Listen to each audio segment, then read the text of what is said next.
दोस्तों, मैं अभी चौधरी, हिंदुस्तान समाचार से। दोस्तों, आज मैं कोई पॉलिटिकल न्यूज आप लोगों को दिखाने नहीं जा रहा हूं, बल्कि कि एक ऐसी सच्चाई दिखाने जा रहा हूं जहां पे शिक्षा विभाग के शायद मंत्री भी शर्मसार हो जाएंगे।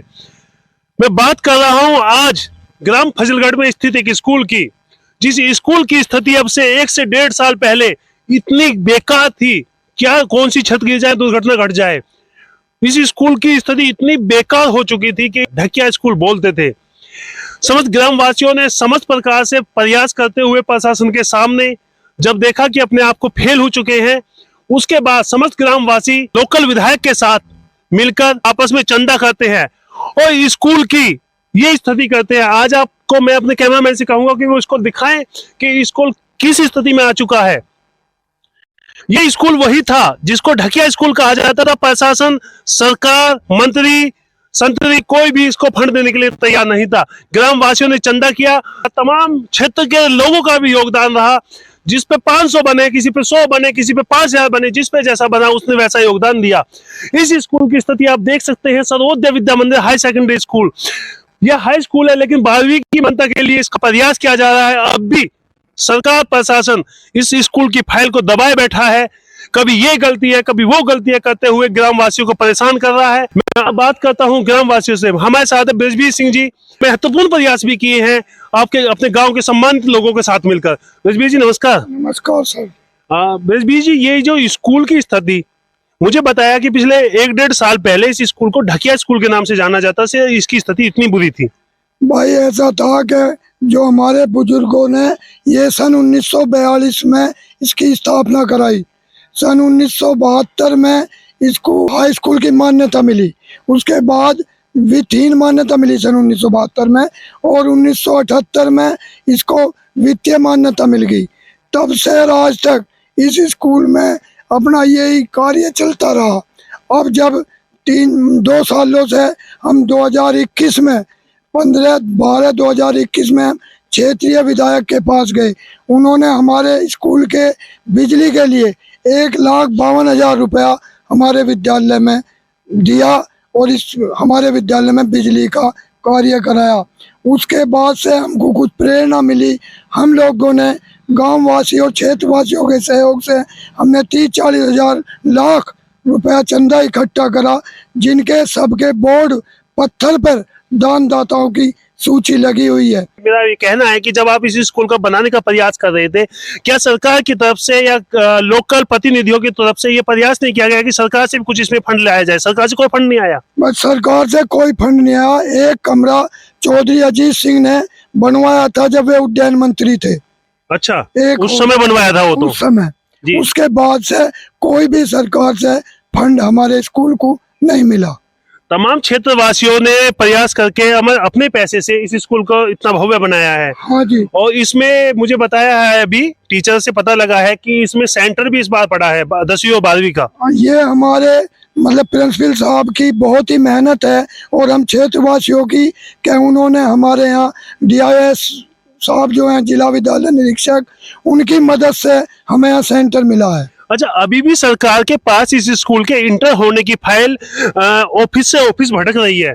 उसमें आपको क्या लगता है, क्या समस्या आ रही है, क्या प्रशासन दिक्कत कर रहा है? नहीं, हमने जो भी फाइल थी वो पूरी कंप्लीट करा के मेरठ भेज दी GD कार्यालय में।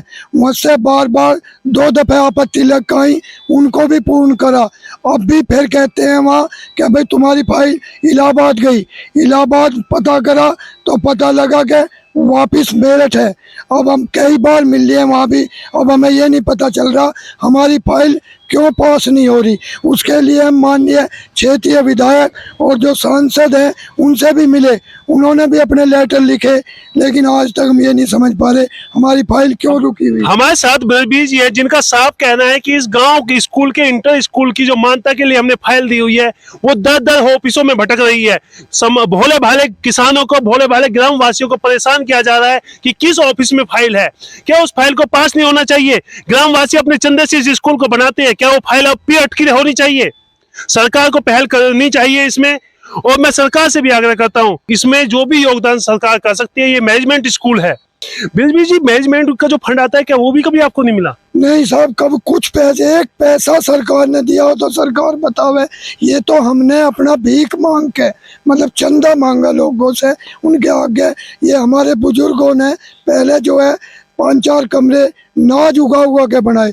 उसके बाद जब हमको कुछ हमारा पैसा आया हम लोगों के पास, तो हमने सब ने, किसी ने 10,000, 20,000, 50,000 ऐसे इस प्रकार चंदा इकट्ठा नाज कर, उगा के मतलब नाजों को इकट्ठा कर करके बेच के उससे स्कूल बनाया। उससे कमरे बनाए थे पहले।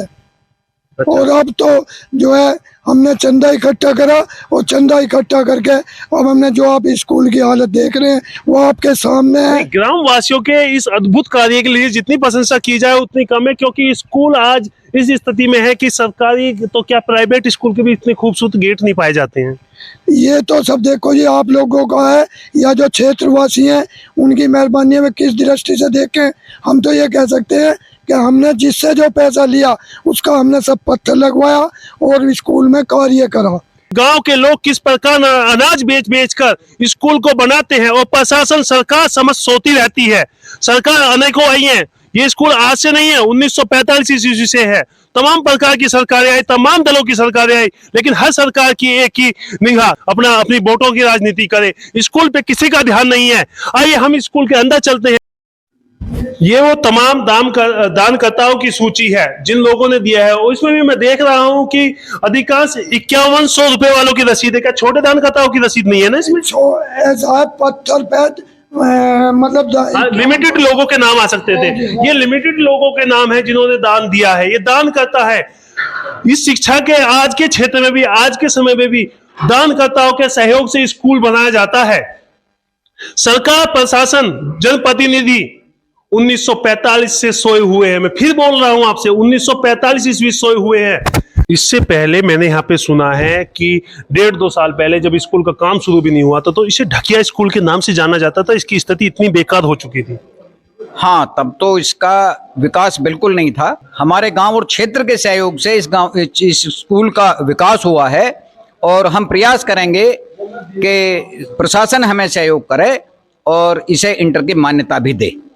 ग्रामवासियों का साफ आग्रह है प्रशासन से, सरकार से, मंत्रियों से, विधायकों से कि वो इस स्कूल में अपना योगदान दे, इस स्कूल को 12वीं की मान्यता प्रदान करे। जो स्कूल की मान्यता ऑफिस दर ऑफिस भटक रही है, ये ग्रामवासी मिलकर आज के समय में, और जब हम 21वीं सदी में खड़े हैं, तब भी शिक्षा से गांव वंचित है। ये मैं आप लोगों को बार बार कह रहा हूं, गांव शिक्षा से वंचित है। ग्रामवासी अपने सहयोग से स्कूल खड़ा करते हैं। आइए अब हम बात करेंगे स्कूल के प्रधानाचार्य जी से कि किस प्रकार का मैनेजमेंट यहाँ पे तैयार किया गया है, क्योंकि कल से यहाँ पे बोर्ड के एग्जाम भी शुरू होंगे। आइए बात करते हैं प्रिंसिपल जी से। मैं कैमरामैन से पहले कहूंगा कि कुछ जो प्रबंधक सूचियां हैं, कुछ भूतपूर्व जो इसमें प्रधानाचार्य रहे उनकी लिस्ट दिखाएं। ये स्कूल आज से नहीं चला है, 1972 में इसको मान्यता मिल चुकी थी, तब से चल रहा है। और श्री यशपाल सिंह जी 2018 से इस कार्यभाग है। अब हम बात करते हैं यशपाल सिंह जी से। यशपाल जी नमस्कार। नमस्कार सर, नमस्कार। यशपाल जी, ये जो 2018 से स्कूल चल रहा है, इसकी क्या स्थिति है? मैंने सुना था कि इसका बहुत बुरी स्थिति हो चुकी थी और ग्रामवासी या बच्चे इसको घटिया स्कूल के नाम से जानते थे। ऐसा है सर, जो मेरे से पहले वाले भी प्रधानाचार्य थे या प्रबंध कमेटी में लोग थे, उन्होंने काफ़ी प्रयास किया इसकी स्थिति सुधारने के लिए। और थोड़ा सा मैं इसका इतिहास बताना चाहूँगा कि ये 1942 से स्थापित है, और 1942 के बाद आज इसकी स्थिति ये बनी है कि सन 2024 में ये हाई स्कूल और इंटरमीडिएट का परीक्षा केंद्र बना है प्रथम बार। इतना लंबा समय लग गया? हाँ, इतना लंबा समय मैं किसी की आलोचना नहीं कर सकता। बाकी का 2021 में आपकी जानकारी के लिए बताऊं, हमारे प्रधान जी के सहयोग से 2021 में, इसमें 21 भी बल्कि दिसंबर में, 15 दिसंबर 2021 को इसमें प्रथम बार बिजली लगी है। उसके पहले ये बिजली भी विद्यालय में नहीं थी। 80 साल आज के समय में स्कूल में लाइट आने में लगा प्रधानाचार्य जी। हाँ जी, ये 80 वर्ष के बाद आज प्रथम बार कल से इसमें परीक्षा होने जा रही है। और परीक्षा होने के लिए अब आप इधर अपने कैमरामैन से कहें कि इधर दिखाए थोड़ा सा। ये कैमरा कलरफुल है। ये जो है आधुनिक वाईफाई कनेक्टर है, जो इस समय लखनऊ से पूरा स्कूल कनेक्ट है। अच्छा, पूरा जो हमारा कंट्रोल रूम गाजियाबाद में है, वहां से होकर लखनऊ पूरा देखा जाएगा परीक्षा केंद्र बनने के बाद। और अब मुझे आज बड़ी खुशी हो रही है कि आज जो है विद्यालय इस स्थिति में है कि कल से जो भी अधिकारी यहाँ आएंगे तो इसकी तारीफ इसको देखने के बाद ही कर पाएंगे। मेहनत की वजह से ही आज आप देख रहे हैं विद्यालय का नक्शा, विद्यालय का वातावरण, विद्यालय का परिवेश। आचार्य जी, मैं एक चीज पे प्रकाश डालना चाहता हूँ, मुझे भी इस बारे में जानकारी थोड़ी कम है।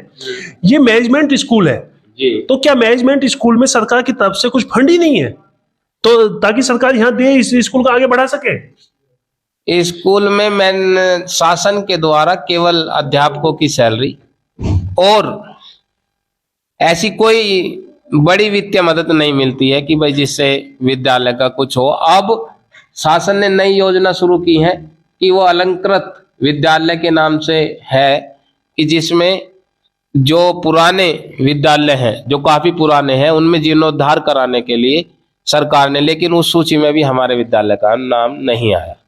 बाकी का ये सब गांव वालों के सहयोग से, क्षेत्र वालों के सहयोग से ही विद्यालय इतना डेवलप हुआ है। मुझे बाहर भी पता चला कि गेहूं बेच का चंदा कर करके लोगों ने उस समय स्कूल को बनाया। ये बहुत मतलब सोचने वाली बात है, 21वीं सदी में ऐसा हो रहा है। तो आप जब पहली बार कल सेंटर पड़ेगा तो देखिए आपके लिए तो खुशी का और इस गांव के लोगों के लिए डबल खुशी का मौका होगा। लेकिन ऐसे में जब सरकारें अपनी अपनी शिक्षा नीतियां लेके आ रही हैं, तो आपको लगता है कि शिक्षा नीतियों में कुछ इस तरह का बदलाव हो कि जो ये अनुबंधित स्कूल होते हैं इन पे भी कुछ ध्यान दिया जाए? हाँ, मैं तो शासन से यही गुजारिश करता हूँ कि भाई इस तरफ भी जो योजना बनाई है अब वो उसमें भी ऐसे ऐसे विद्यालय हैं जो वास्तव में जिन्हें जरूरत है वो उस सूची में आए और जो है उनका पुनर्निर्माण हो सके। प्रधानाचार्य जी, मैं एक चीज और आपको इसमें कोट करना चाहूंगा जो मुझे ग्रामवासियों से पता लगी। जब ये 1945 से 1972 के बीच में स्कूल चला, जिस दिन इसे मान्यता मिलती है, उस समय इसमें करीब 25 से 30 गांव के बच्चे पढ़ते थे। इकलौता स्कूल था 25 से 30 गांवों का ये। इस समय भी इसमें जो है 3-4 गांव के ही बच्चे पढ़ते हैं। अच्छा। क्योंकि इसकी व्यवस्थाएं या सुविधाएं इस तरह की नहीं थी कि दूसरे गांव के बच्चे आ जाएं। उनके नियर अबाउट उस समय स्कूल नहीं थे, यही अकेला स्कूल था। लेकिन अब उनके पास में दूसरे विद्यालय हैं। लेकिन जिस तरह की भौतिक सुख सुविधाएं अब इसमें बनी है तो उम्मीद है अगले सत्र से इसमें काफी बच्चे होंगे। धन्यवाद जी। प्रधानाचार्य जी से भी मेरी बात हुई। प्रधानाचार्य जी ने भी बताया कि 2018 में स्कूल किस स्थिति में था जब वो प्रधानाचार्य यहाँ बने। यहाँ पे धर्मपाल सिंह जी ने मान्यता मिली स्कूल की, उस समय से आज तक करीबन 60 साल में जाके बिजली इस स्कूल के अंदर आई है। ये सोचने की विषय है। सरकार को भी इस पे ध्यान देना होगा, राजनीति को अलग हटाते हुए सोचना होगा कि हम शिक्षा को किस तरफ ले जा रहे हैं। शिक्षा हर व्यक्ति का अधिकार है और ये समझते एक गांव का स्कूल नहीं है। ये जब इसकी मान्यता मिली थी 30 से 35 गांव का स्कूल था। आज प्रधान जी, कितने गांव के बच्चे इसमें पढ़ते होंगे? 3 गांवों के पढ़ते हैं। अच्छा, बराबर में ऐसा कोई सरकारी स्कूल नहीं है? नहीं, कोई स्कूल नहीं है। अच्छा अच्छा। मोदी नगर है बस 14-15 किलोमीटर। तो आपको क्या लगता है जो मान्यता में देरी हो रही है इसमें आप सरकार से क्या गुजारिश करेंगे? ये सरकार की ढील है।